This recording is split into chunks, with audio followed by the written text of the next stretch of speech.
देवराधा trust Satyavani channel आपण सर्व धर्मप्रेमी बंधू भगिनींचे सहर्ष स्वागत करीत आहे। आज एका विशेष विषयावरती आपण चर्चा करणार आहोत।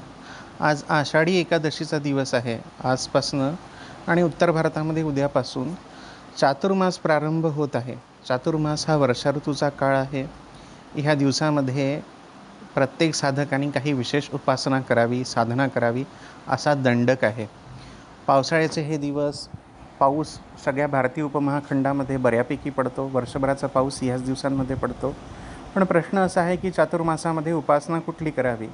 तर ह्यावरती सर्वोत्तम उपाय हा असतो की आपल्याला जर गुरुदीक्षा असेल, मंत्रदीक्षा असेल, तर आपल्याला गुरुकडनं मिळालेल्या मंत्राचा नीट व्यवस्थित संकल्प करून काही ठराविक संख्येने जप करावा। म्हणजे साधारणतः 1,25,000 असं 1.25 लाखाचं पुरस्चरण करावं या चातुर्मासामध्ये आपल्या गुरुमंत्राचं।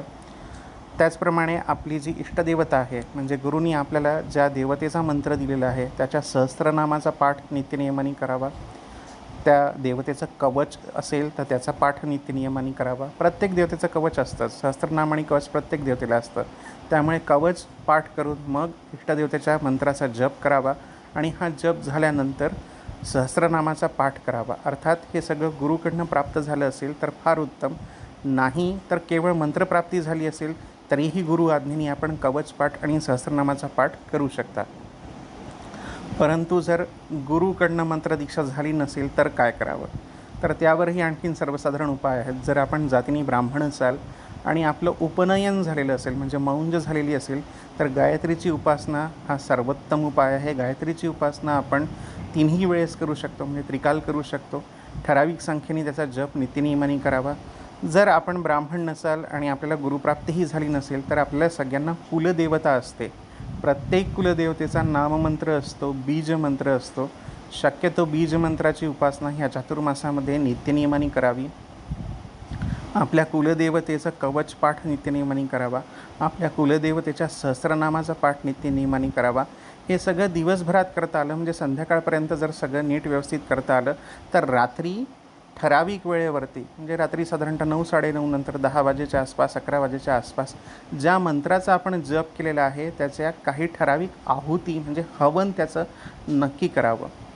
अमावस्या पौर्णिमेच्या आसपास सहस्त्रनामाचं हवन केलं तर फार उत्तम। कवचाचं सुद्धा हवन करता येतं, पण अर्थात याच्यासाठी कवच पाठ नीट व्यवस्थित करणं आणि सहस्त्रनामाचा पाठ नीट व्यवस्थित करणं, म्हणजे ते मुखोद्गत असणं फार आवश्यक आहे। पण नित्यनियमाने ह्या दिवसांमध्ये हवन जर केलं कुठल्याही एका मंत्राचा तर त्याचा विशेष असा फायदा होतो।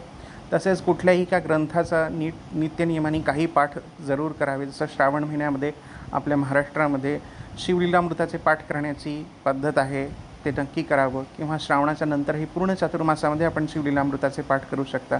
किंवा कुलदेवतेचा कुठला ग्रंथ असेल, प्राकृत ग्रंथ असेल तर त्याचे पाठ करावे।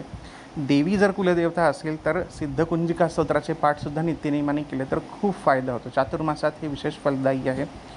तसेच चातुर्मासामध्ये खूप लोक विष्णू सहस्त्रनामाचे पाठसुद्धा करतात। विशेषतः पितरांच्या गतीसाठी, त्यांच्या शांती स्थिरतेसाठी, गतीसाठी विष्णू सहस्त्रनामाचे पाठ फार फलदायी असा उपाय आहे। त्याचेही पाठ आपण करू शकता। जर हे काहीही शक्य नसेल, जर हे काहीही विशेष करून शक्य नसेल तर कुठलाही एक नाममंत्र, श्री विष्णूंचा, भगवान शंकरांचा किंवा देवीचा, गणपतीचा कुठलाही एक नाममंत्र घेऊन नित्यनेमाने चातुर्मासाच्या दिवसांमध्ये त्याची जप केला तरीही पुष्कळ फायदा होतो। हे दिवस तसे फार महत्त्वाचे आहेत, उपासनेसाठी हे दिवस फार महत्त्वाचे आहेत। अर्थात गुरु उपदेश असणं फार चांगलं। तो आपल्याला जर नसेल आणि आपल्याला घ्यायची इच्छा असेल तर आपण देवराधा ट्रस्टशी संपर्क करू शकता। देवराधा ट्रस्टचे संचालक डॉक्टर CA अशोक कुमार गुप्ता यांच्याकडनं आपल्याला दैनंदिन उपासना आणि विशेषतः चातुर्मासामध्ये कुठली उपासना करावी याचं नीट गाईडन्स दिलं जाईल। आपली पत्रिकेचं विश्लेषण करून हे सगळं गाईडन्स दिलं जाईल।